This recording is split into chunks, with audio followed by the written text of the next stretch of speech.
Bonjour à toutes et tous, c'est Yves Noël pour Forbes 30 Under 30. Cette année encore, la sélection Forbes France 30 Under 30 récompense une sélection de 30 jeunes de moins de 30 ans qui se distinguent par leur travail, leur talent, leur créativité et leur capacité d'innovation. Ils sont sportifs, artistes, créateurs et entrepreneurs. Damien Quintard est l'un d'entre eux. Il est ingénieur du son, compositeur, producteur et bien d'autres choses encore. C'est un hyperactif.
À 28 ans, il est déjà fondateur de 2 entreprises. Il vient même d'être nommé en Russie à un poste prestigieux. Il va nous en parler.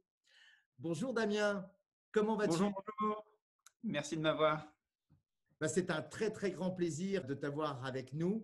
Tu as énormément de choses à nous raconter. Comme je viens de le dire, tu es vraiment un hyperactif. Alors, on sort d'une période de transition. Comment ça s'est passé pour toi, ce confinement? Est-ce que ça a été justement une période de création privilégiée? Alors, c'était une période très, très particulière, je pense comme un peu tout le monde. Ça a mis l'arrêt à de nombreux projets qui étaient en cours. C'est aussi là où j'ai pu voir la diversité qu'il y avait dans les différentes activités qu'on a à Soundex et à Domono Company. Et aussi le côté international, dans le sens où on a dû annuler à peu près 15 billets d'avion dans les 3 premières semaines du confinement. Donc, ça a mis beaucoup de projets sur arrêt, mais après, on a aussi pu réfléchir de notre côté à comment essayer d'optimiser nos façons de travailler, parce qu'on a des employés qui ont dû travailler de chez eux, aussi bien pour des mix que pour des productions et même des préparations d'exposition à l'international. Donc, on a essayé de rapidement mettre des outils en place sur Internet, comme tout le monde, pour faire en sorte à ce qu'on travaille. Donc, c'était plus une période de réflexion qu'autre chose. Et je pense qu'on va en sortir peut-être encore un peu mieux organisé qu'avant. Tu cumules des prix impressionnants, Emmy Award, Diapason d'or. Comment as-tu commencé? Est-ce que tu peux nous en dire un peu plus sur ton parcours? J'avais commencé à faire des études en fait dans l'ingénierie et la mécanique, parce que j'avais toujours apprécié l'espace et la conquête de l'espace. C'était ça ma passion, et je pense que ça l'est encore toujours d'une certaine façon. Donc, j'ai un énorme amour pour les sciences. Je me suis rapidement aperçu au bout de 3 ans que j'avais aussi cette passion du son et que je me disais que j'essaierais peut-être de faire évoluer les choses de ce côté-là. Donc, je suis tout de suite rentré au lycée Jacques Prévert en alternance.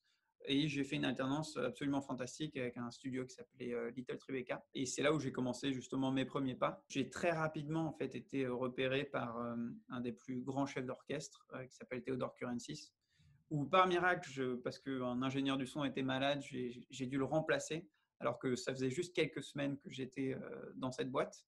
Et c'est quand même le top du top en termes de chef d'orchestre pour un grand projet pour Sony, etc. Et au bout de quelques jours, il a tout de suite appelé Sony pour demander à ce que je sois son ingé son sur littéralement toutes ses productions. Donc, ça m'a très rapidement propulsé au plus haut niveau. Et donc, je suis conscient que j'ai aussi eu beaucoup de chance de faire la rencontre de Theodore Kurensis. On a tout de suite enchaîné sur des projets absolument dingues, un peu partout dans le monde, que ce soit avec Théo ou avec d'autres chefs d'orchestre. Et on m'a proposé ensuite, une année et demie plus tard, 2 ans plus tard, de justement m'occuper du son sur cette cérémonie d'ouverture pour les JO à Bakou.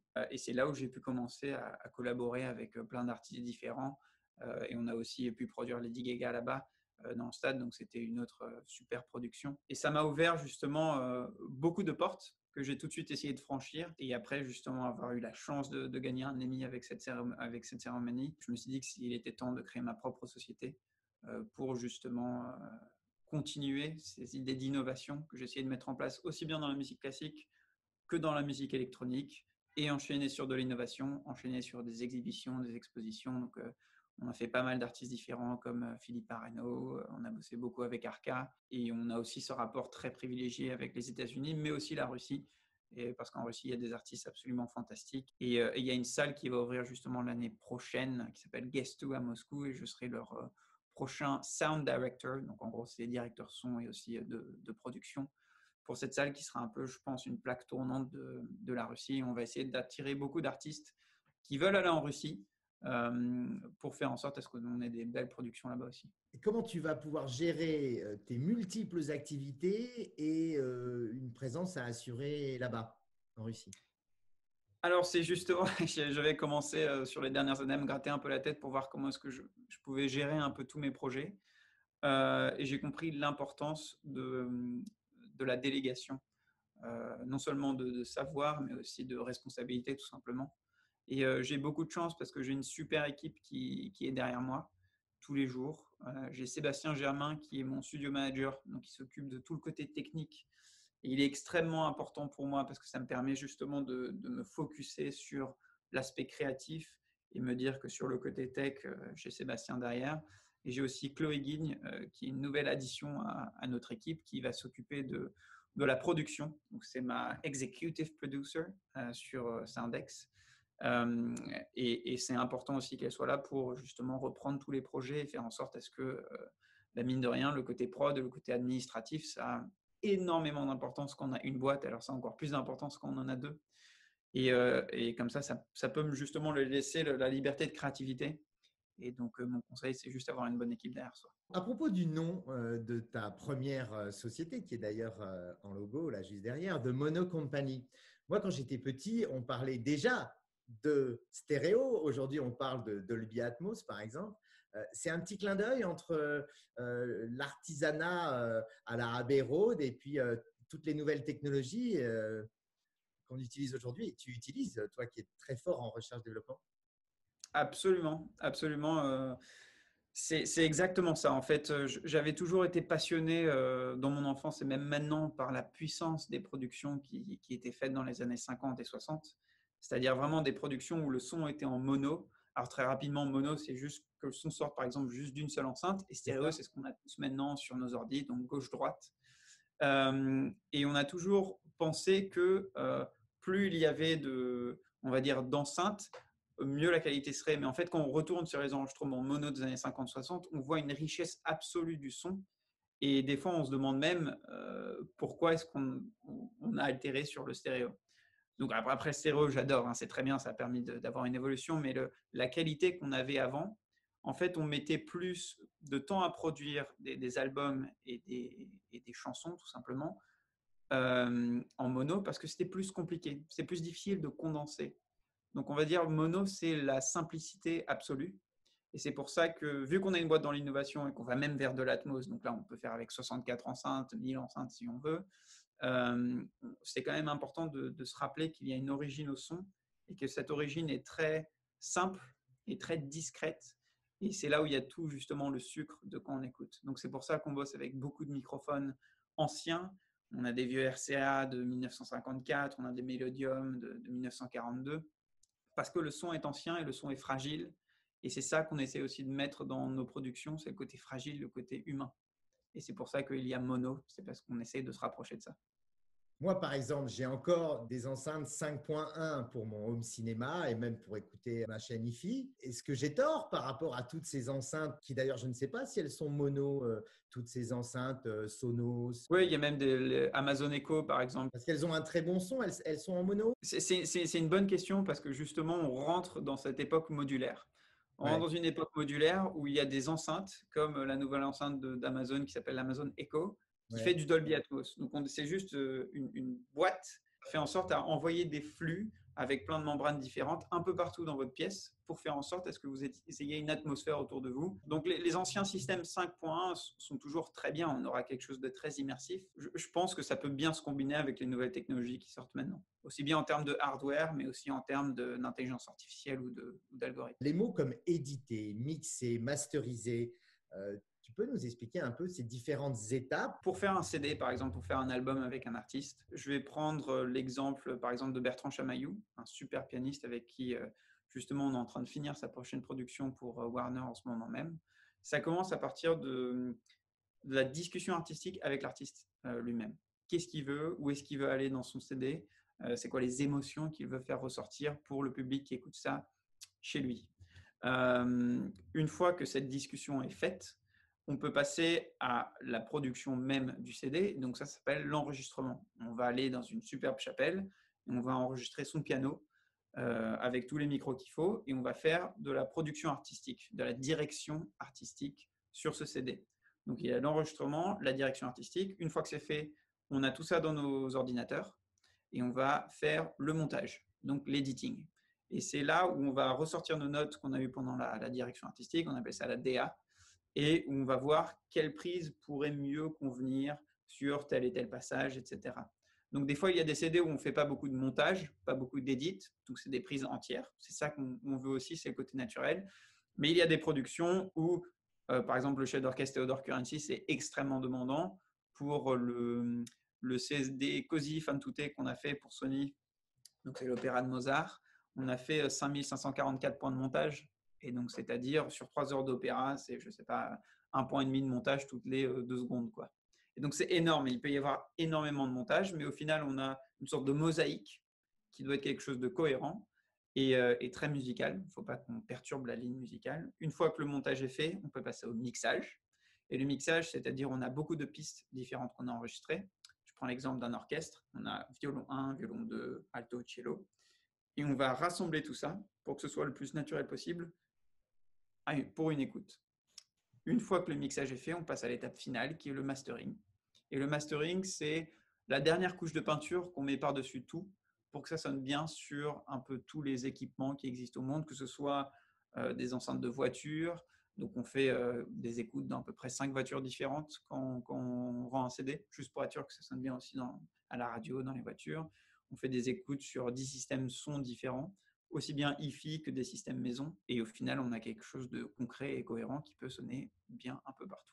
Donc voilà, ça, c'est les différentes étapes de production dans un CD, dans un album. Et c'est comme ça qu'effectivement, vous accompagnez plusieurs artistes. Et puis alors, vous avez des collaborations, des partenariats impressionnants avec des leaders du marché prestigieux comme Audionaut et Dolby. Exactement, ouais. J'ai eu beaucoup de chance justement pour Audionaut. J'avais rencontré Peter Quartrop, qui est le CEO d'Audionaut, qui est un génie musical. Je pense que je suis bon en musique, mais quand je parle à lui, je me sens complètement débile.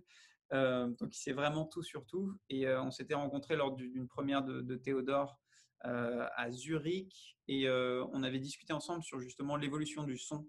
Et pour lui, le côté mono était extrêmement important. Et je lui ai dit, bah, tant mieux, parce que c'est comme ça que ma société s'appelle. Donc, collaborons ensemble. Et donc, on a cette collaboration avec Audionaut. D'ailleurs, les enceintes que vous voyez derrière, c'est des enceintes Audionaut, spécifiquement faites pour le studio. Ces enceintes, elles font en sorte à ce qu'on ait une qualité absolument dingue en termes de mix. Donc, c'est-à-dire on peut entendre littéralement tous les défauts. C'est des enceintes qui ne pardonnent pas. Donc, ça veut dire si ça sonne mal, ça sonne mal. Ça ne va pas embellir le son ou quoi que ce soit. Et donc, ça nous permet d'avoir des enceintes de monitoring et de contrôler le son avec une précision absolument inégalée. Et on développe avec Audionaut justement différentes choses techniques. Et on a des projets absolument fantastiques qui vont arriver incessamment sous peu où on peut sortir différentes façons de voir le son là-dessus. Et pour Dolby, ils m'avaient contacté il y a à peu près 8 mois parce qu'ils avaient entendu parler des différents types de production et que nous, on essayait tout le temps de pousser sur le côté innovant. On a vu que nos façons de penser se rejoignaient énormément dans le sens où l'année dernière, on a mis un focus énorme sur le côté immersif. Faut bien comprendre que tout ce qui est sur Netflix, tout ce qui est sur les jeux vidéo, par exemple, ou même quand on est en réalité virtuelle et quand on met un casque, c'est du son immersif, en fait. C'est du son qui est tout autour de nous. Et donc, nous, ça faisait déjà pas mal de temps qu'on étudiait ça. Et Dolby, justement, a sorti récemment le Dolby Atmos Music. Donc, vous connaissez peut-être déjà certainement le Dolby Atmos. Et en gros, presque tous les cinémas sont équipés de cette technologie. Et bien maintenant, ils sortent l'équivalent en musique. Et ça veut dire que on peut mixer en immersif dans notre studio et ensuite sortir un format extrêmement intéressant où les personnes chez elles, sur leur portable, sur leur Samsung par exemple, peuvent écouter du Dolby Atmos.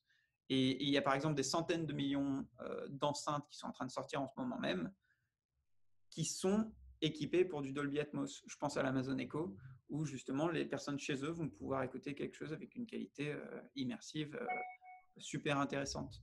Donc on va vers un monde vraiment intéressant pour de l'immersion et c'est pour ça qu'on a une collaboration en ce moment même avec Dolby et je tiens d'ailleurs à remercier les personnes de Dolby France qui supportent extrêmement avec beaucoup de passion les différents projets qu'on a. Donc il y a Adrien Franqui, Benoît Le Teneur, Dominique Schmitt qui supportent vraiment les démarches qu'on a ici. Donc on est très content là-dessus.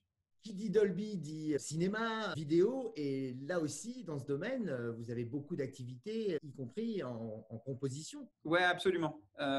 Tout avait un peu commencé quand on avait dû faire beaucoup de compositions pour cette cérémonie des Jeux Olympiques. On a ensuite continué pour faire pas mal de pubs différentes. Et jusque-là, récemment, on m'avait demandé l'année dernière de composer l'hymne pour les Global Games. Donc, c'est la Coupe du Monde des jeux vidéo, on va dire, qui va se passer au Qatar en 2022. Et donc, on a eu une super cérémonie à Doha, il me semble, en janvier 2020, où au stade, au Khalifa Stadium, on a pu justement produire cet hymne. Avec d'ailleurs ma sœur Aurore Quintard, qui est mezzo-soprano, qui a chanté sur scène parce qu'elle fait aussi beaucoup de productions qui sont dans ce sens-là, mais plus dans l'opéra, on va dire. Mais j'ai profité justement de la sœurette pour pouvoir justement profiter de sa voix sublime sur cet enregistrement aussi. Et donc, vu que le côté gaming nous intéresse beaucoup, vu que le côté compositionnel nous intéresse beaucoup, c'était aussi une formidable occasion d'un peu rallier les deux choses, quoi. Forte dimension événementielle. Et puis alors, forte dimension recherche et développement, qui donne lieu à la création d'une deuxième entreprise il y a moins d'un an, Sound Exploration Technologies. Ça consiste en quoi? Je vais peut-être commencer par les origines du projet qui ont commencé, on va dire, il y a 8-9 ans. J'étais à Perm, donc en Russie, extrêmement à l'est, il fait moins 35 dehors. C'est là où Theodore Currency, justement, faisait un peu tous ses enregistrements. C'est un lieu très reclus et on était en train d'enregistrer la 3e symphonie de Mahler. Et Théodore m'avait demandé de me mettre en plein milieu de l'orchestre pour mettre un micro dans une position un peu délicate. Et donc, c'est ce que j'étais allé faire. Et quand j'étais en plein milieu de l'orchestre, juste devant la brass section qui avait des gros trombones, des grosses trompettes, etc., il a demandé à tout son orchestre de jouer pendant que j'étais sur une échelle en train de mettre le microphone. Et là, j'ai reçu une sorte de décharge électrique, j'ai reçu une intensité sonore complètement hors du commun. Et j'ai l'habitude de bosser pour des gros festivals un peu partout dans le monde. Là, en plein milieu de cet orchestre, je n'avais jamais ressenti quelque chose de si puissant. Et je m'en souviens m'être accroupi sur le sol et m'être agenouillé parce que je me sentais vraiment petit par rapport à cette puissance. Et je me suis rendu compte en fait que je n'entendais rien, mais je ressentais tout, tellement la puissance sonore était forte. Et je me suis dit, il y a quelque chose à faire dedans, en fait. Donc, pendant 8 ans, j'ai fait de la recherche et du développement sur cette idée, en développant des algorithmes, en développant du hardware, pour que début 2019, on ait enfin un premier prototype qui marche, qui puisse justement en temps réel permettre de traduire la musique pour les personnes sourdes. Et donc, ça passe par justement une intelligence artificielle qui analyse les fréquences et qui les répertorie, on va dire, et qui ensuite les envoie dans un pack vibrationnel qu'on a développé nous-mêmes sur Soundex, et pour faire justement ressentir à travers la conduction toutes les fréquences exactes qu'il faudrait faire ressentir aux personnes sourdes pour qu'elles aient une idée beaucoup plus précise de ce que c'est la musique et de ce que sont justement ces fréquences. Et donc avoir une idée, c'était une chose, la réaliser, c'était une chose complètement différente aussi, et très difficile, extrêmement douloureuse, extrêmement délicate, parce qu'il y a beaucoup de choses qui ne fonctionnent pas au début, et il faut s'habituer à ne pas réussir, on va dire. Mais quand j'étais assez confiant de la capacité de cette technologie, j'ai demandé à l'Institut national des jeunes sourds de Paris, qui est un peu la référence mondiale en termes d'institut pour les sourds, c'est d'ailleurs le premier institut qui avait été fondé. Je les avais appelés et je leur avais demandé justement si c'était possible de faire un premier test chez eux. Et donc, j'ai eu Frédéric Brossier de l'Institut, qui est le responsable de l'innovation pour justement les jeunes enfants sourds, et qui m'a demandé de venir. Et pendant une journée, on a testé notre pack et notre technologie sur des élèves, sur des personnes sourdes, etc. Et on a pu voir qu'on a eu un énorme retour positif sur la technologie. Il y a même eu les profs, et je pense notamment à Baptiste et Elsa Facucci. Baptiste est prof de langue, Elsa Facucci est prof de musique à l'Institut national des jeunes sourds de Paris, et j'ai trouvé leur job absolument fabuleux et fantastique. Et ils ont été vraiment enthousiasmés par la technologie en disant qu'il leur fallait vraiment pour développer les cours, parce qu'ils avaient beaucoup plus de précision au niveau des fréquences, et ça pourrait même les aider à faire plus de cours et plus de délicatesse sur le travail sur la voix, par exemple. Parce que même au niveau guttural, il y a une énorme différence pour faire comprendre à des personnes sourdes la différence entre je et te. Enfin, ça paraît rien pour nous, mais quand on ne peut pas entendre, on voit la difficulté de la chose. Et donc, cette technologie peut s'adapter à ça et peut permettre aussi de les aider sur leur cours de parole et aussi sur leur cours de musique. Donc, c'est là où j'ai vraiment launché Soundex à fond là-dessus pour développer. Donc, on est en train de développer avec Cela Group, une super usine qui normalement s'occupe des composants satellitaires, pour développer le pack au mieux, parce que j'ai vraiment compris sur cette dernière année que faire un prototype, c'était difficile, mais faire la machine qui fabrique la machine, c'est encore plus difficile. De le faire à l'échelle commerciale, c'est 1000% fois plus compliqué. Et donc, j'essaie aussi de bien m'entourer là-dessus pour qu'on puisse faire quelque chose non seulement qui sert à l'Institut, mais qui ensuite puisse être adapté sur beaucoup de salles un peu partout dans le monde, pour justement faire en sorte à ce que les familles qui ont par exemple des enfants sourds puissent les ramener avec eux quand ils vont voir des concerts, et qu'ils aient juste un coussin à mettre derrière eux pour que les personnes puissent vivre le concert. Alors, ce ne sera pas du tout la même expérience que nous, ce n'est pas du tout ça qu'on cherche, mais c'est vraiment une ouverture vers ce monde de l'art, vers le monde de la culture qu'on essaye de pousser du côté de Soundex. C'est passionnant, c'est enthousiasmant. Damien, merci beaucoup. Je vous rappelle qu'on peut retrouver, en savoir plus sur les activités de Damien sur themonocompany.com, tout attaché, themonocompany.com.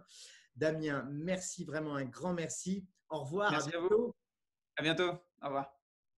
Quant à nous, eh bien, je vous donne rendez-vous pour d'autres épisodes de la série 30 Under 30.